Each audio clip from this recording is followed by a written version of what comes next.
Okay, hello guys, you're welcome to today's video. This is the second game in the round of 32 in the KCC Invitational 2020. We have a very interesting game to look forward to this evening. We'll have the graphic should be showing somewhere there on the screen. Mr. David Ameku using the account of customers playing against Mr. Akpa, Prince Akpa, with the username Akpa or AKPAP. Now this is one of the first very balanced matchups that we are going to have. In spite of what the ratings that show there will tell you, Mr. Meku is what we call a regular in the 2000 rating club over on lichess blitz, and over the past few months Prince has also improved his level drastically. He's also playing regularly, really pretty much at the same level. So yeah, it's bound to be a very exciting match. They're both very strong. They're both very young, both upcoming, and we look forward to the fireworks. It's bound to be interesting. So they should be starting the first games within the minutes.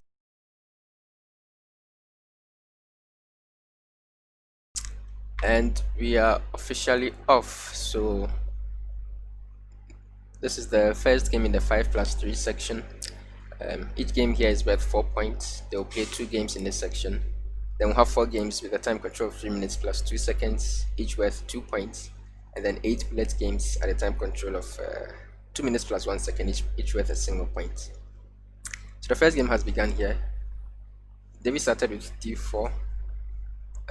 Prince replied with the d6, knight f6 setup, going for some sort of piet setup here with g6 and bishop g7, which is an interesting choice. Typically, the piet is played against one e4, not too often against one d4. So it looks more like a king's Indian. But David didn't go for a typical king's Indian expansion in the center with e4, but both were more modest one. I played this myself actually against the king's Indian. I have played in the past, so I have a fair idea how things go. It's not the most ambitious. You don't get the most out of the opening, but it is solid. I mean, you do retain a slight advantage as white. And what I enjoy the most about it is that the black players don't get the typical King's Indian games that they would want with expansions with f5 and f4 and some sort of mating attack. But the game is mostly played in the center and on the queen side, and it's a usual. I mean, it's a normal chess game. You maneuver, usually the better player wins. So yeah, but David responded well and prepared e5 in the center, which is the correct break to play for, and he achieved e5. My only wonder is whether e5 wasn't premature, and this is a tactic that is quite common. Yeah, and David spots it. So the point being, of course, that after the knight takes, you exchange queens, and then you get the rook off of the e-file, and then you lose a pawn effectively. It's one of the common tricks in this position, and David did well to spot that one. So he goes up a pawn. He's yet to castle, but he still has the bishop pair.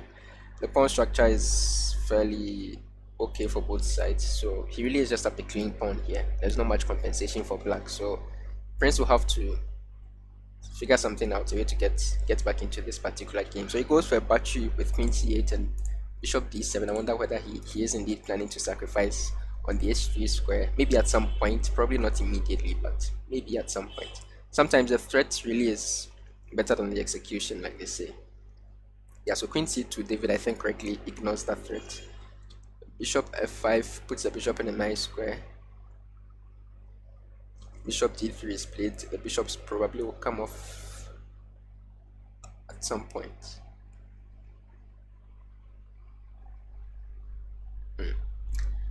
It's difficult to not consider this move, but I don't think it works. Bishop h3. The problem is that this bishop is just so strong, controlling the h2 square. Because after bishop takes, pawn takes, queen takes, the only real mating threat that you have is knight g4. And after knight g4, you're hoping to mate on this particular square, but the bishop here will always stop that from happening. So you need a few extra moves like bishop here to try and exchange the bishop off, but that's way too many moves, and so it probably simply doesn't work. So then what do? You don't really want to exchange too many pieces, but probably this light square bishop, you'd have to. Okay, so he plays bishop e6. I think it's a good sensible move. White's battery isn't doing anything because it's staring like at this phalanx of pawns over on g6 and h7. So yeah, better to keep the bishop on the board. Attack a pawn that might in the future become weak. The only problem is then your queen placement becomes suspect because the move queen c8 isn't really compatible with bishop f5, bishop e6. The queen would probably much prefer to be on a square like e7. And he continues with knight e7. So again, the only problem I find with black setup is this queen's position. The queen were here on e7 and the other rook would join in the center. You probably are doing fine. I mean, you're still a pawn down, but at least you have chances. Here after knight e4 is also a good move. The knight is heading to some good squares over here on g5 and c5. So white is still doing fine. Apart from being a pawn up, he probably has a slightly better position. And ooh, black falls for a fork on d6. This game is probably going to David 10, which would be a very, very good start for him. This being the 5+3 section, games are worth 4 points, and that's the thing with matches between players that are around the same level, like these two might be. These longer games in the 5+3 section will be worth so much more because it's for an opponent that on the balance could play at the same level as you in 3+2 and 2+1. It will be much more of an advantage to have at least a 4-point lead, maybe even an 8-point lead going into those games. Then you can just play solid and guarantee you win the match. So this is a huge result if it indeed ends in a victory for David, like we would expect from this point. He's an exchange and a pawn up in a position where it's not clear how black can drum up any counterplay with a very safe king. So I would expect white to want to win this position. But okay, a lot of the game remains to be played. c5 has been played here. I think it's a decent move. It stops this pawn on a light square, which means this bishop will always be not that great. And so he immediately goes about fixing that by playing bishop e4, hoping to bring the bishop somewhere like d5, where it can maybe exchange itself or do something useful. Meanwhile, black is rerouting his knights onto some nice squares like this one on b4. Yeah, black will try for sure, but again, you really will need a blunder from white to get anything out of this game. So he plays a3 to stop the knight from coming into b4. There doesn't seem to be any way to exploit that move. At some point in the future, I might want to play a4 to try and chip at that structure a little bit, but it doesn't work immediately because the queen protects the pawn after it takes on a4. So yeah, it's difficult to see exactly how black continues creating anything here. f5, nice and aggressive, but also probably required, and also probably not too good. After bishop d5, the light square bishops are going to come off the board, and then yeah, f5 isn't really going to do anything. You can't really push f4, and you're not really supporting a knight on e4 either, so probably just weaken the king a little bit more. But again, it doesn't really matter. Already losing the position, so you either try something or you go home. So much better to try something with d6, or he goes with d5. So decent, attacks the pawn on c5, threatening to double here on the d5 and really dominate the position. Yeah, it's looking more and more likely that this game will be a win for Mr. David. b6, now he goes with d8, d6, and then rook fd1 is expected. Simple, straightforward chess, no need to complicate things. He's already winning. Rook d1 played, and again, you can't really create much counterplay as black, which is the problem. Holds down the knight over on c6, frees the queen to maybe go somewhere, but then where do you go?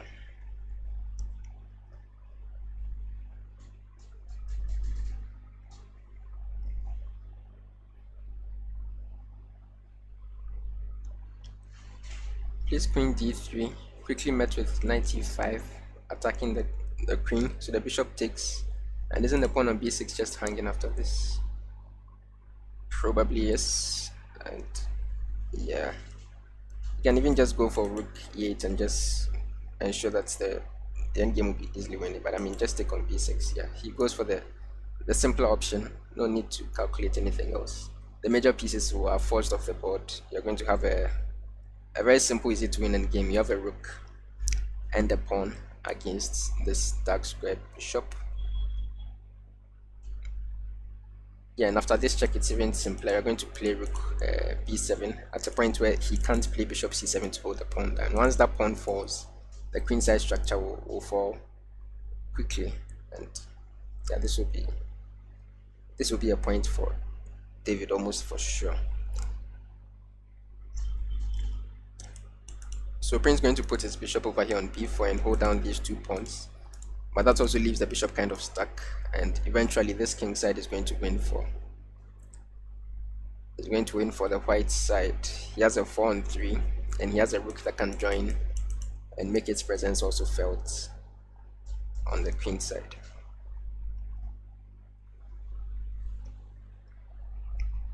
So this is really an unfortunate win. He never really got out of the blocks, and he resigns the game.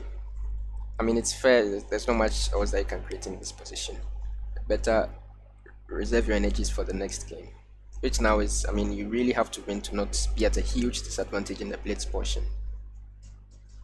So Prince on the white side, let's see what he can come up with the first move. 1e4, best by test. David replies with c6, going for his trusty Caro-Kann. So another thing that will start cropping up as we play these perhaps more advanced matches is preparation, of course. I mean, most probably he knew coming to the match that David plays the Caro-Kann, and so probably has prepared something against it. So he goes for, this is not the main line. In the absolutely main line, you include knight f3 and knight b d7 at some point. But then after it, all of this happens. After bishop e3, you almost always take, but he's taking some time. Oh, is this possible? Okay, see, so that's why knight f3 should have been included at some point. It feels like he may get away with this move. Yeah, now you play knight f3. I'm not too worried about the pawn, because yeah, white gets a lot of initiative. He has this going on, and just look at black's development. So you're definitely getting something for the pawn. It's not just a lost pawn for nothing. Play c3 here and keep the tempo. King of 1, that is an interesting move. I would have preferred c3. I mean, then you can just castle and have your king be safer. But king f1 is certainly interesting. There are positions where a move like king f1 wins the game on the spot, but I don't think black's king is that weak for this to be one of those positions. So the bishops have indeed come off, and white still has a huge lead in development, of course, but black's structure is still solid. There are no obvious weaknesses, so it remains to be seen how white can break through. Rook lift on h4. Yeah, that's a very nice. Yeah, okay, Prince is playing well this game. I think he's playing as aggressive as he needs to. c4 required here. You can't have any queen exchanges at this point. You shoo the queen away. And now I feel like that the advantage in development has grown somewhat over the last 3 or 4 moves. I mean, black still hasn't gotten any development in, but it seems like white is, I mean, yeah, and is kicking around the queen while doing so. No, I think white might already be winning here. There's probably some forced tactic to win. Maybe not immediately, but eventually. Already you can try for ideas like b4 and rook b1. Super interesting. No, I would very much prefer to be on the white side from here. This position is very crushing. I mean, this lead in development is ridiculous. Maybe you play rook d1, but b4 is very interesting, must be said. Yeah, rook d1 just hitting the knight. Does he castle long here, I wonder? That is one of the annoying things about imbalances like development and initiative. They are so so temporary that they can easily disappear from a position, right? Because something like castles long, I'm not exactly sure how you would continue to prove that relating development is relevant after such a move. 94, I'm not sure exactly what it does besides just trade pieces. I guess you can't take because of queen d7. Very nice. But what is the threat then? Because you also can't take either because I just take back. I thought maybe knight f4 was more promising, but okay. Maybe the knight is not doing anything there. 94, but I mean, there is a lot of pressure on black's position, that is for sure. Every single one of white's pieces is developed and is doing something. And yeah, if he can find the knockout punch, he should win this game. He's already better, already probably winning. But again, yeah, that long castle's move worried me because I'm not sure how you break through after this.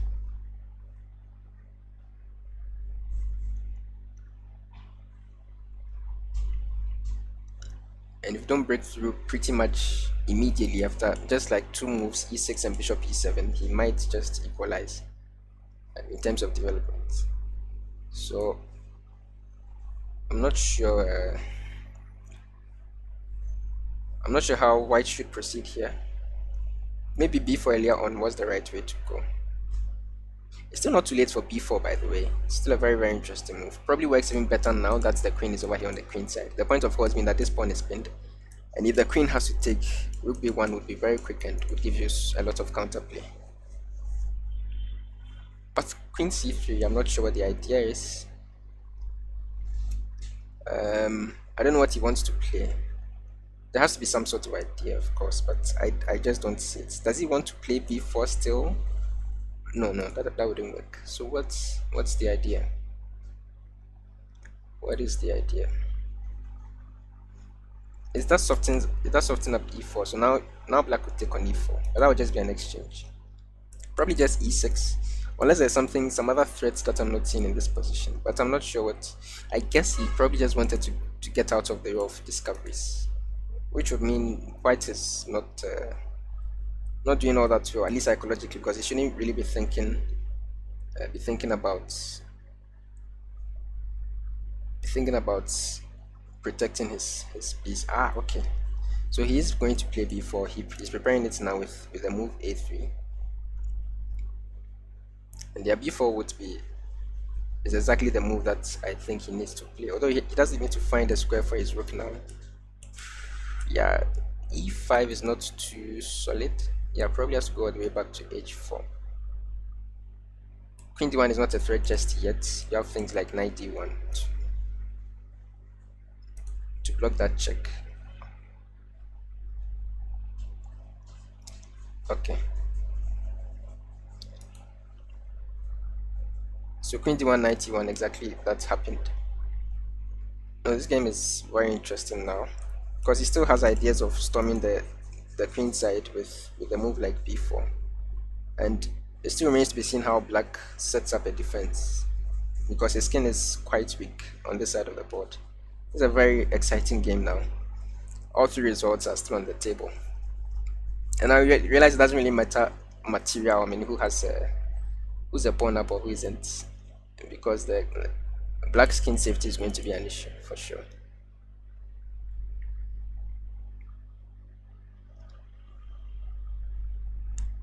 And after b4, you realize that the pressure against your king isn't over just yet. Yeah, a lot of the game remains to be played. The thing is, if this pawn is forced to exchange itself, say on b4, the rook all of a sudden swings back onto this d4 square, hitting the queen and possibly going for some attacks on the back rank. And if the rook can join this attack with the bishop and the queen, that would be a many mating construction. Exactly that's happened with d4 is on the board. And yeah, that's just a piece, right? The bishop is, yeah. So it ends even faster than I would have thought. So the queen needs to find a square. That's the first thing. He can take this pawn over on h5, and then after white takes the pawn on d6, I'm not sure there's any compensation. And this is really why you shouldn't get into these passive positions. Even a pawn up, that position was way too passive out of the opening for black. And even if there was no direct justification for it, Yeah, there's no way you're going to survive with this kind of setup, unless of course white goes astray. And also, although he found some resourceful moves, castling queenside, for example, eventually the pressure will come to bear on your position. It's not just over. It's not over just yet. I mean, he's down or a piece for 2 pawns if he takes the pawn on h4. Oh, he found something. Oh, very nice indeed. Wow, bishop e5. What a move. I did not see that move. That is a that is a beauty. Wow, what a move. That's a very nice move. Counter pin. No, takes and rook d1 check. Wow. Takes, queen takes, and rook d1 check would win the queen. So the counter pin actually worked. Wow, that is crazy. Wow. No, that's an amazing sequence of moves. I mean, rook d4, bishop e5 already is crazy. But finding bishop f4 so quickly after that too. Prince is extremely sharp tactically, must be said. And it just works, right? I mean, yeah, it just works. Then queen takes, and now he's a piece up. Wait, did he give up the piece? Oh, he blundered again. Ah. So he missed the queen b8 exist at the end here. He thought he was threatening mate here. So his bishop couldn't be taken, but then the bishop could indeed be taken. And now he's just down 2 pawns. That is a shame. After playing so well, finding such a beautiful move, bishop f4, to blunder this way, that really is a shame. And now he has very little pressure. His knight is all the way on e1. Has to join the action for anything to happen. That really is a shame. Just play queen e8 here. You don't really want to allow this, and then knight f5. Things can still happen. Knight e8, maybe even better, but then knight f5. Ah, knight f5, queen d1. Okay. Yeah, black should be winning this endgame now. So he plays g6 to stop any knight f5 ideas, but now knight e5. f5 is also interesting. Knight e5 also existed in that position. Now he can take and put the knight on f5. No, this isn't over just yet, actually. A lot of the game remains to be played. These games are so exciting, must be said. Knight e5 is also very interesting, yeah. Ah, he has an in-between check. No, then it might just be game over. If he takes on g4, you have something like c6 check, which is also still very interesting. This game is this game is taking us through all the emotions. Yeah, c6 check on the board, queen e7 check, or queen takes check. No, white is winning, or at least as a draw. I mean, but he just might be winning. I mean, if he just pushes the pawn after this, how do you stop it from queening? Wow. Also, listen to me. He has a mate on b7. This is mate in 2. Wow. That was wow. No, that was extremely impressive by Prince. The whole game, even I mean, from this position, it didn't look like he had enough resources to mount an attack. But David maybe got a little, but I mean, he also had very little time on the clock, which is understandable. Yeah, allowing c6 lost him the game. Ladies and gentlemen, we have a match. So we are tied at 4-4 going into the blitz portion. With each game worth 2 points now, it becomes a lot more close quarters battle. It's going to be interesting to see who comes out on top. So Prince starts the 3+2 games to the white pieces, plays another Caro-Kann. This time goes for a 2 knights approach, which is what I mentioned about preparation becoming a factor. He's prepared more than one approach against what he knows is his opponent's main defense against 1e4. And when you look at the speed with which he's rattling off these moves, it's clear that he's looked at this at least a little. But he's going for a similar setup with h4, h5, and I presume, oh, I thought he would play d4 and bishop e3 again, but he goes for bishop c4. More aggressive, stuff like this. Okay, there's no real attack on the f7 square. I thought something like h5, the bishop is forced back, and then some sort of attack on this square. would be very dangerous. No, there is 90. No, no. Knight e5 should have been played earlier, I believe. In these lights in the Karakan, 95 is a very important resource for white. And in fact, whenever it is that white plays knight f3, black usually is supposed to respond with knight d7, specifically to stop 95. Because allowing this kind of stuff is, and now he's threatening to sacrifice on f7. Watch out. Watch out. This is actually the kind of stuff you're not supposed to allow. White might be just significantly better out of the opening here. So do you have to play something like queen e7 that is super ugly? Maybe queen c7. Maybe queen c7 holds, but queen c7, and that is tough. Yeah, it's another passive position for David out of the Karakan. He might, yeah, clearly Prince prepared for it. He might want to reconsider it going forward, because you consistently get into positions like this where the problem isn't so much that objectively you are worse, but you are uncomfortable, and so you have to think, right? And you're already a minute down on the clock. And that's exactly what the problem would be. Even at the end of the 5-minute game, in such a position, he was down to seconds. And this is a 3-minute game, so you don't even have that much time to think. So it's easier to play when you're on the attack than when you're on the defense. Then you have to calculate a whole lot of threats from your opponents. So it's better not to get into these kinds of positions. Even if they are fine, they are really not well suited for such fast-paced action. It remains to be seen what his solution will be here. With the time he spent, it's clear that he has seen the move knight f7. I'm not sure how to stop it. Queen c7 looks to be the only thing that doesn't drop material immediately, but even that doesn't look like a solution. I'm not sure if it actually holds. But you do have to play faster than this. You can't leave yourself with just a minute against 3 minutes. And someone in the chat mentioned in the previous game that 3+2 really is Prince's strongest time control. He has both a lot of experience with it, and he's very quick with the decisions that he makes, like we saw in the previous game. And so this is really where he finds his sweet spot. So giving him all this huge edge on the clock is not going to end well, unless you find a quick way to neutralize all his threats at once and get some sort of endgame that you can play quickly. He's now to 30 seconds now, and he's not disconnected. He really is just thinking, because it's a tough move to meet. But I'm not sure why a move like queen c7 hasn't occurred to him yet. There might be something I'm missing about it, but it's not exactly obvious. Queen d6 he went for eventually, but he took so much time going for it. And even something like okay, what I was thinking doesn't work. What about d4? And the idea is, of course, d4 and some move like knight e4.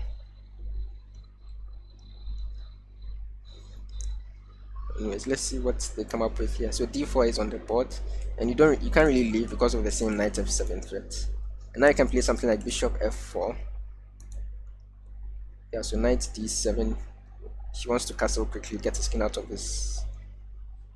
all of this trouble, but bishop f4 is coming. This is not easy to play at all from the black side. Bishop f4 is on the board, and how do you respond? You take, he takes with the bishop, I guess. Yeah. And now your king is never finding safety, either on the queen side, not on the king side. c3 forced, but good. Now white can castle comfortably, king side. And I mean, he's just clearly better, I think.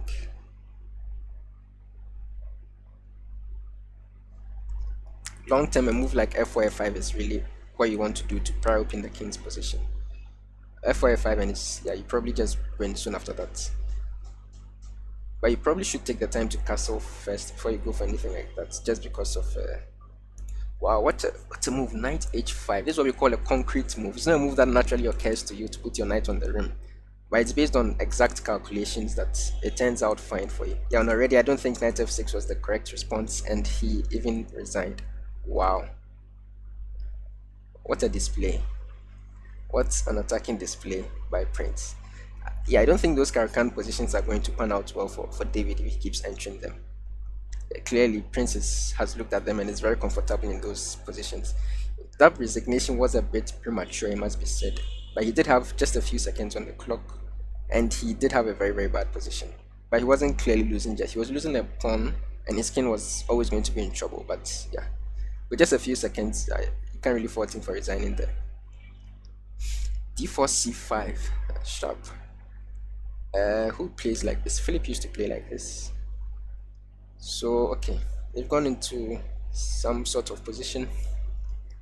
Not exactly typical, but not exactly super new either. It could still enter. Whoa! Oh, Prince is so sharp. Bishop F2. King takes knight E4 check, picking up the bishop and winning a pawn. He's so sharp. Wow. He does not miss a beat, does he? Wow. This match will be interesting. Okay, so at least you can get e4 in with tempo as white. He plays queen b3, but then the queen exchange is very good for black, who's already a pawn up, but he avoids it anyways. The problem is because he's losing this f2 pawn, white's king is again always going to be weak again. How do you castle king side? And now that I've played rook a1, you can't even castle queen side either. So again, black is in a better position out of the opening here,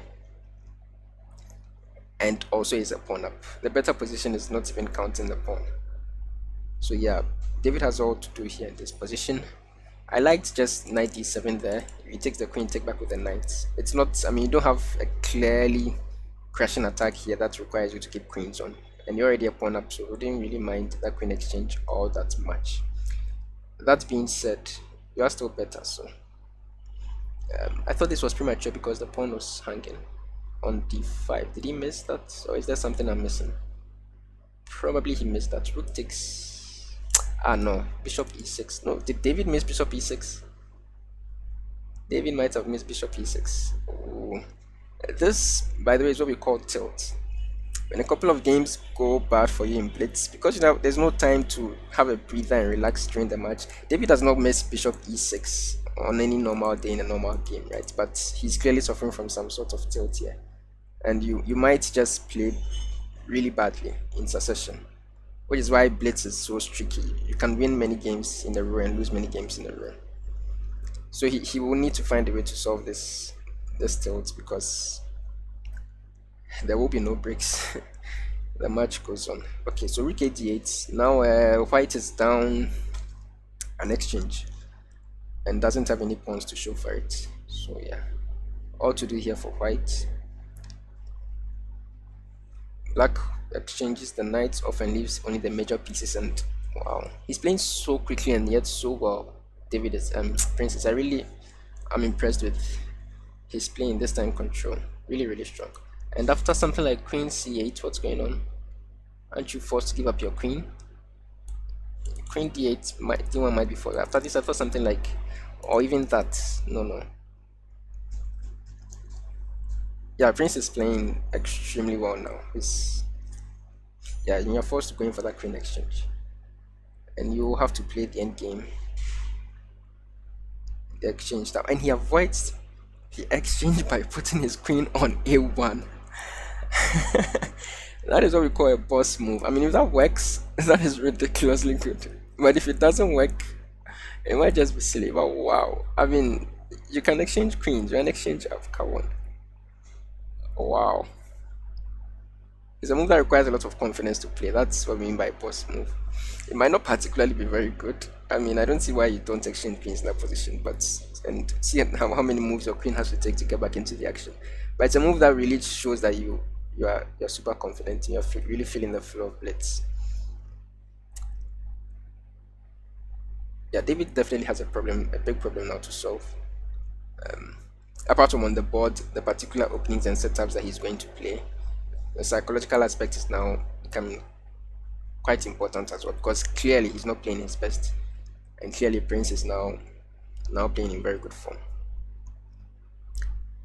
So we live to see how the rest of the game will point. In terms of this particular game, the end game isn't the worst, I was going to say, for white, but now with this move, rook b6, you are dropping another pawn, and now it really looks horrible. I mean, after something drops here on the queen side, the structure looks like you can't save it, especially when this pass pawn still exists. Yeah, on the board, this is definitely lost for white now. But we'll see whether he can find some swindles. Wow, I must say that the play by Prince in these last three games has been something else. Really has been something else. Yeah, and David resigns. I wish he could take a few moments just to regain a bit of composure because he's clearly tilting. Yeah, and the rematch offer has not been accepted yet. I think he is doing exactly that. You do kind of need a breather after the last three games that he has had to endure. But yeah, the games go on. He's again on the black side. F4. Wow, the bird. Not an opening you'd expect to see. I don't know why after two games like Prince got in the last two Caracans, you would switch openings, but okay. He has prepared the bed. You never hate to see the bed anywhere. Okay, so they have a fairly normal position coming out of the opening. And again, the speed with which he plays this time control. Both of the last two games, I think he finished with around 2 minutes on his clock. He's very, very quick and very, very good. Okay, but now David is also playing with some confidence. He has a fairly normal QGD structure, which feels like it should be good. It should be solid against the opening like a bed. I mean, it's not your typical opening, so it can't be that good. But you do need to know how to play against it. I don't know too much about it. I really don't know anything about it at all. But okay, just judging from the pawn structure, it looks like that's an interesting decision. It looks like the kind of game where White is going to be going for some sort of kingside attack because he has a pawn chain that points here, and Black has more possibilities over here on the queen side because of the nature of his pawn chain. So he's probably playing for something like a6, b5, and c4 is Black, whereas White will be looking to do the exact opposite here on the queen side, and they're both playing fairly logically in line with those exact plans. Now, as to whose plan will materialize first and best remains to be seen. But Black changes the narrative here and looks to strike back in the center. Yeah, if you capture here in the center, he probably equalizes, but then he still has to deal with this weakness. No, then Black might be better. Now it's just a question of whether White's attack will crash through or not. Because now on this queen side, Black is better, and White has basically with his last few moves ensure that he's going to be playing for a kingside attack. That's really the only way you see White making any kind of play here in this position. Whereas Black eventually will play for something like b5 and c4. So yeah, he's going for that kingside attack, and the question is whether you can resist it or not. If you can't, you lose. If you can, you probably have a better game as Black. And he's immediately going for b5. I thought you would take a few moments just to stop White's kingside attack first, but maybe that is not necessary because even g4 immediately looks to put your knight in a slightly unfavorable position here on d7. But okay, he also goes knight a5. He's looking to push through, and at least I like the approach. Now he's not willing to play any passive positions anymore, exactly. And in spite of facing rook g1 and g4, he's pushing through with c4 himself, and at least that's the approach to have. And he's gained a bit of confidence, but I can even see that on the clock. Yeah, and hopefully that will make the next few games very exciting and very decisive, it must be said, because he doesn't need to get back. He has a 4 points advantage now. He needs to get back in this blitz phase where it's easier to do so. Whereas when he gets to bullet where it's just 1 point per game, and you still have a 4 points advantage, then you give yourself a bit of a job.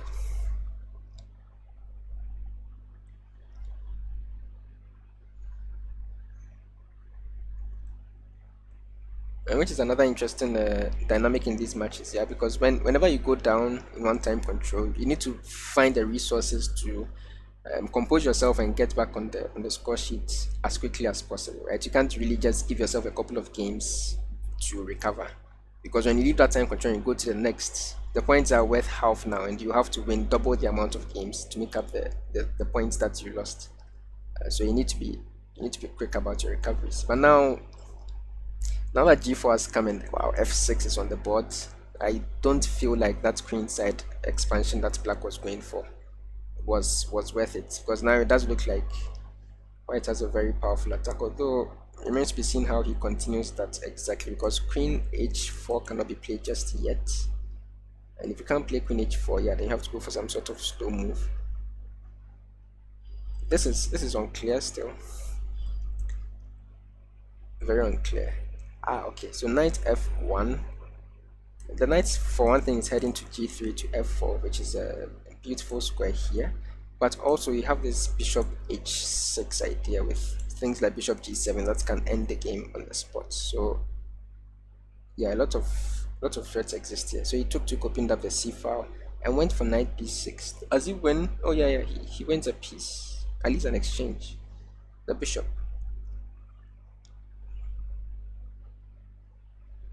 Yeah, so sharp spots by David, but then Prince sees the downside. You can't take the rook just yet because of the threat of bishop g7, so he saves his piece that way. But then what that has also done is that Black will get to exchange this g file rook without there being able to take back because of the temporary knight on f1. So at least the attack is sort of stifled. But just for a moment, White still has a good number of pieces that could easily come to bear on Black's king. And the difference is that White's king is not facing the pieces of Black. I mean, Black is better on this queen side, but that's the problem with these opposite side games where one side is playing on the king side, one side is playing on the queen side. Because when they both crash through, one side is staring at your king and the other side, maybe you get a pawn, but there's no king. And so it always feels like the side attacking the king looks better. Like this happens a lot in Kings Indians, it's Sicilians, Piet's defenses and stuff like that. So now he does win a pawn on the queen side, which is good. And he has managed to come back to defend his king appreciably well. Although he will still have to deal with the knight on f4, which would be tough. But no, he got his knight to 2 to f5. No, David is doing well. Now has a pass pawn that he can push. He might come out victorious here. He's up 2 pawns, although that is not entirely relevant in these kinds of positions. But a pawn is a pawn is a pawn is a pawn. So yeah, Prince is forced to take that knight off the board and plant his knight on f4. And the attack doesn't look half as scary as it did a few moments ago. I think David might actually come out of this successfully. So what do you play here? Something like queen c6. Can you? No, your bishop is hanging. So just take the pawn on a3. Why not? Why not? Yeah, I would take that pawn. If you have to stare down the barrel of an attack, you might as well do it whilst you're up 3 pawns, right? Because then he really has to crash through or else he loses. So so far as you have to move the bishop now, you might as well take the pawn on a3. I don't see why not. There might be a reason why not, but I do not see it. He decides against it. He goes bishop f8, and he's done very well this time to stay equal on the clock. So both of them approach time trouble now, and now yeah, blunders will occur. Of that you can be certain. e5 knight d7 on the board. The pawn is hanging. Ooh, but then rook b7 appears. Ooh. Prince is very good on the attack, it must be said. Very good on the attack. But how does he continue the attack here? Bishop here exists. He goes directly for e6. I didn't think e6 was a move he could play just yet, but he disagreed. You can just take the pawn because you're also threatening a pawn here. But he doesn't go for it. Rook takes back. He wins a piece. And now David is worse again. And this is checkmate. Wow. Prince is very, very good on the attack. Yeah, this is mate in 2 at the maximum. And he wins another game. It's now 10-4 in his favor. I believe we have there's one more game to play in the 3+2 section. Oh, David really needs to win this game. Badly needs to win this game. The scoreline I believe is now 10-4. Yes, 10-4. And the winning score is 12.5. So even if he wins this game, he would still go to bullet. So we are definitely going to get a bullet match. That will be the first bullet match we are getting in this tournament actually. If which is to be expected, this is the closest matchup we've had thus far. But somehow Prince is still managing to dominate it. I mean, he's playing very, very well. So they've quickly blitzed out an opening whilst I was rambling. Um, yeah, it's a fairly standard setup, it feels. Black has achieved c5, which is what you want to play in these kinds of Queen's Gambit positions. If you can do it and you are fine, you probably equalize. Here, I don't think he's equalized just yet. It feels like Black still has a few issues to solve. Particularly, you have these two guys that are staring down your kingside position. The center will open up at some point. Ooh, and he continues with e4. Okay, so David is playing a bit aggressively as he needs to. He does need to win this game. So some exchanges have occurred on e4, but it feels like Black might be doing just fine. You should take here on d5, I suppose. Maybe plant a knight on c5, and yeah, I think you're doing well. There aren't any Greek gift ideas just yet. No, they don't work just yet because the queen controls this g5 square. But he said to go bishop f8. But that allows d5, right? d5 has to be good if it's possible. Opens up your other bishop. Does not allow him to take back with a c pawn. He finds it. No, David is playing this opening well.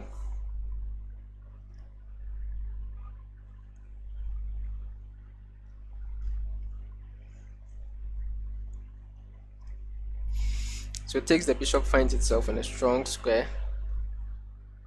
But now he has to deal with, okay, the pawns are not double, the bishop protects the knight. So white has a nice position with the bishop there. Oh, but he gives it up immediately. I'm not sure that was entirely necessary because now it's difficult to see how you attack Black's position any further. Although it is yeah, Black has the bishop pair now. You do have a nice bishop over here on d5, but there doesn't seem to be an easy way to continue attacking. You could even play something like queen f4 here. h6 is just keeps everything safe. Position is probably just equal. White has a nice bishop, but Black has the bishop pair. Pawn structure looks, yeah, it's actually exactly symmetrical, and both queens are decent. So yeah, the end game, well, you're not in an end game yet, but we might see an end game here. Yeah, I was wondering about bishop f4, but I suppose it doesn't do a whole lot. It just sidesteps it. You don't really want to give up your bishop pair for no reason. Although the knight is coming to this square e4 where it's actually quite annoying. I would actually have considered exchanging the knight off, because now you have to find a square for your queen, and there's probably one somewhere, but it's work.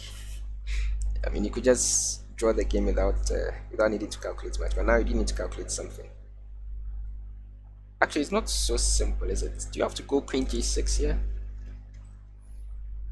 Or maybe you can just bite the bullet and go queen e7 and ask him if he has some good reveals, because I don't see any good reveal. No matter whatever square the knight goes to, the queen can capture on. Unless it goes back here, and then you can just come back. Then you'd have to come to g5 to protect the bishop. Yeah, so that's why I mentioned you should consider taking the knight off the board. The knight of e4 is actually annoying, and he does his calculation is very impressive. He does exactly see that there's no good reveal. I mean, probably because the rook is not even protected in the first place. What was I even thinking? So this actually is a pin on the knight, and something like f5 is actually a threat, but also the pawn is pinned, so it's not a threat. So the queen goes to b1 to protect the rook and now sets up reveals, and now he pins the knight another way. This knight could be in trouble very soon, actually. Again, very incisive play by Prince. This young man is good. I mean, you will certainly be hearing a lot more of that name going forward. It's one of the fastest rising talents I've seen, it must be said. He became very strong very quickly. I mean, I remember the first time I played him, his rating wasn't anywhere near where it is right now. And after just a couple of months, all of a sudden I saw him soaring high in the 2000s, and yeah, it was very impressive. He has a lot of dedication, a huge amount of talent, and yeah, very eager to see how far he goes up the chess ladder. The position is still fairly balanced. A lot of the factors you mentioned still remain. White still has that bishop. Pace still is pretty good. But again, the bishop pair for black is starting to show. You can see that these two are really letting their strength show. Okay. Although after this, wait, why did white resign? Why did white resign? What happened here? There's no disconnection. He actually resigned, but I'm not sure why. Is it because he saw bishop h2 check and he loses the queen? But he's on the guy's queen, so what's going on? I have no idea. I mean, am I miscalculating, or why did you resign? Bishop h2, king takes. If rook takes, you take the queen back. And okay, you take the rook and you go up and exchange. But no, because this bishop is also hanging because the pawn is pinned. That resignation might have been premature, actually. Maybe I'll take a look at an engine later on, but yeah, maybe white is better. Even that is a maybe, but it doesn't look like it's winning just yet. I may be missing something else that is obvious, but I don't see why he resigned here. And again, the psychology is a factor here, because I mean he didn't spend a second after playing knight f3. He just resigned. And so we will continue with the bullet section. And I mean, David has a very outside chance of coming back. He needs to win every single one of the 8 games to equalize the score on 12-12. So just a draw, a win by Prince, and it will be over. So we look forward to them starting the bullet game now.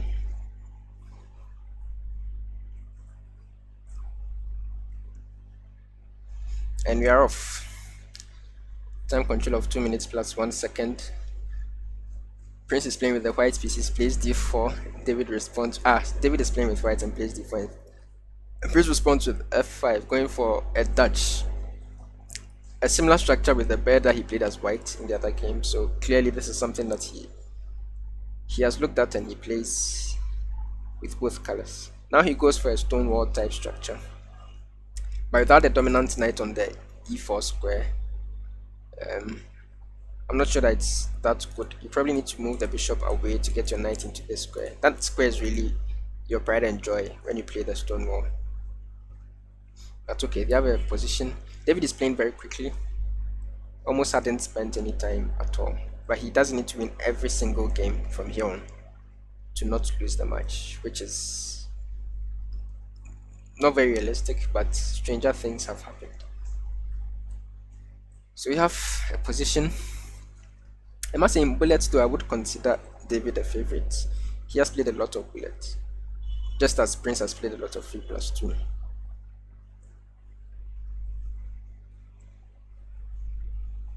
And if you can get a couple of wins, 2, 3, yeah, bullet is even more tricky than blitz. You can get some sort of roll going. And again, stranger things have happened. Okay, so Prince does indeed bring the bishop back. He's looking to take the knight into f6 and into the e4 square, like we mentioned. Meanwhile, white has a lot of counterplay over here on the c file. He's going to double on it just to emphasize that point. He had a different point in mind, so black goes in for the queen exchange. Very nice, but he still does have to deal with the c file. Yeah, David is playing quickly. He understands how to play in bullets. Bishop a3 hits the rook. On c1 he has to move. That distracts it a little. Enough time for the knight to come into e4. Now you probably put your knight on e5 and play f3 as white. He starts with rook b3, sacking the bishop away, but again, you probably don't want the bishop here. The bishop there was really bad. The bishop here is just better, so you always have to look out for these moves that actually help your opponent more than you may think. So you decide to take the strong knight on e4, which in some positions is good. As whether this is one of those positions remains to be seen. What has happened is that, yeah, you give black a bishop pair and you leave your knight without any squares, right? These knights, both of them are not looking very happy. So that's why I'm not too happy with that decision. But the pawn is falling on d6 and it is bullet, so literally anything can happen. Yeah, so David is up a pawn now, and hopefully he can carve out victory in this game. Bishop f4 is on the board, hitting the awkward knight. That has to go back to b1 now. We'll be looking to come into c3, but the problem is that both knights only have one good square, which is c3. So no matter what happens, one of those knights will look silly going forward. But he does have a pawn. That's he can push now. So I mean, it's difficult not to hope for David to win at least this game to make the match a little more interesting. Losing all the 4 games in the 3+2 section definitely doesn't do him justice.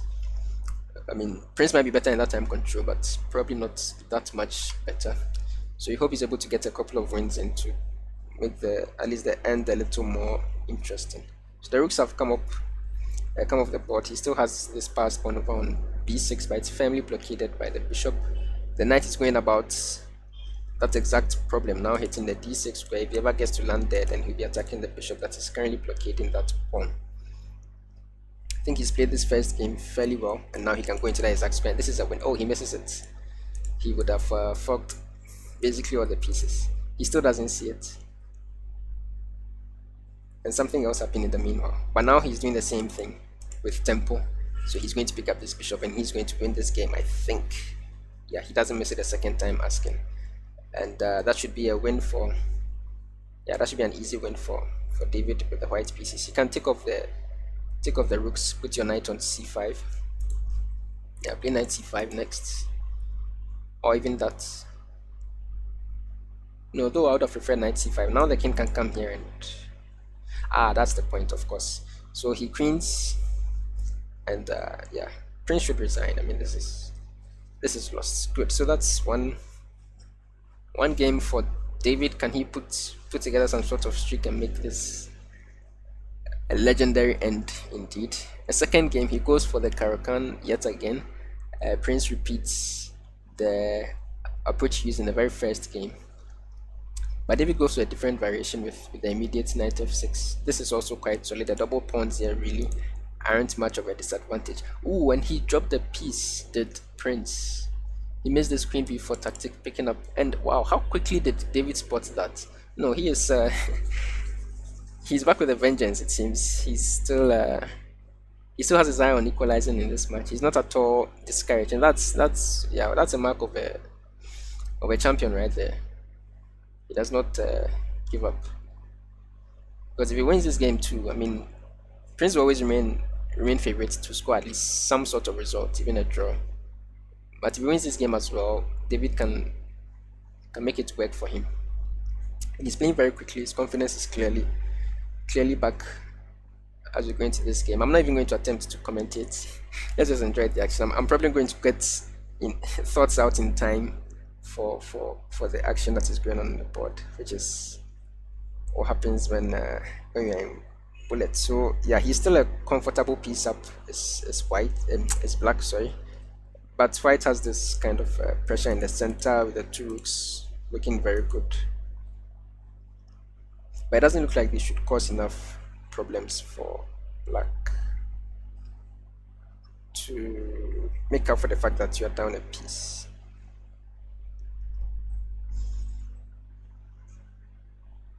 Went for this one. I maybe preferred rook here. They both do similar things though. Yeah, knight d6, knight b6 with d6, all on the board, all logical. And how do you continue here with either side? It's tricky. With white, you need to find some sort of attack. Although you own the d file, it's not exactly clear. For now, there are no invasion squares just yet. And again, as black, although you have a piece, it's not exactly clear how you are supposed to continue. Yeah, maybe you're going for some sort of queen exchange, which I think is the idea behind queen f5. But most important, I need to play quickly. In bullet, time is always more important factor than position most of the time. So queen g3 is on the board, h6, h3, rook f8, bishop e3.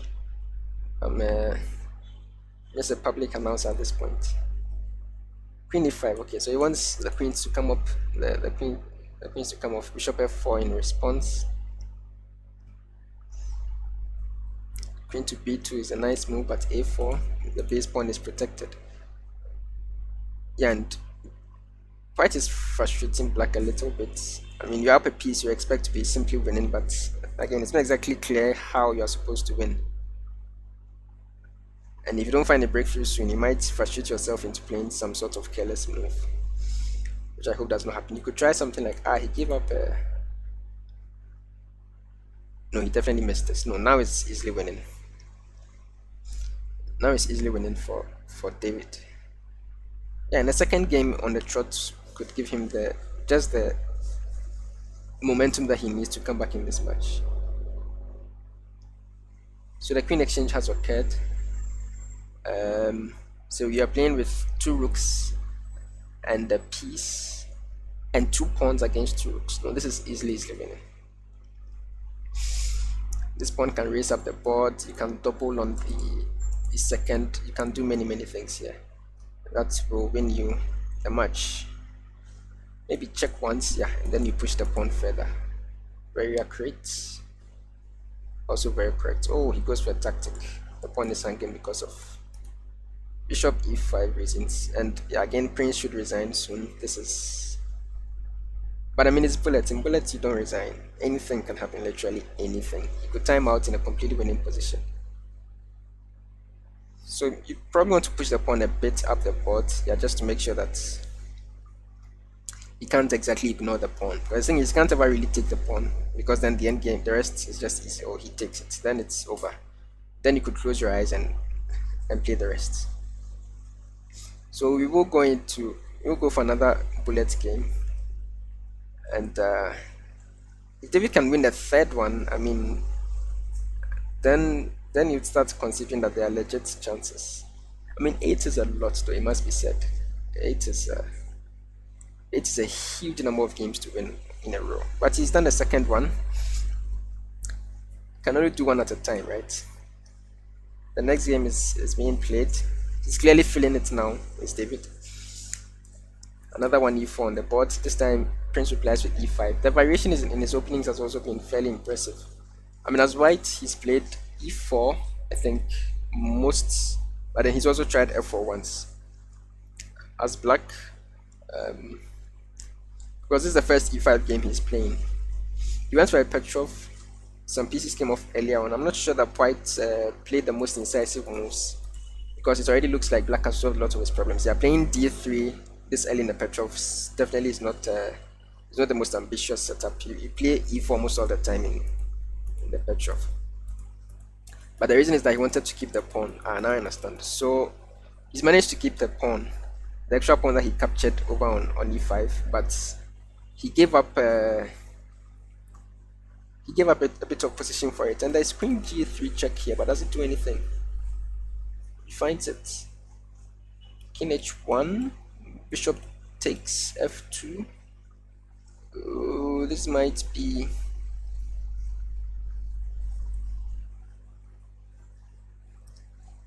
This might be not so good.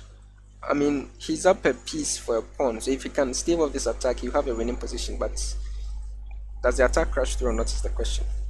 King h1 probably is where you have to try, yeah. And then bishop takes f2 is what I'm calculating. Then you move your rook somewhere. Where do you move your rook?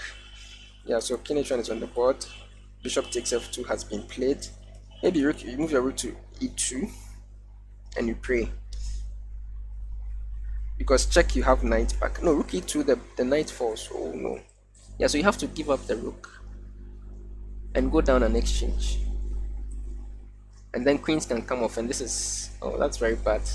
Then you get a kind of position where Black is playing for 2 results. But even though he only needs a draw, he avoids the queen exchange in a position where he's up an effective pawn. He has a rook and 2 pawns for 2 pieces.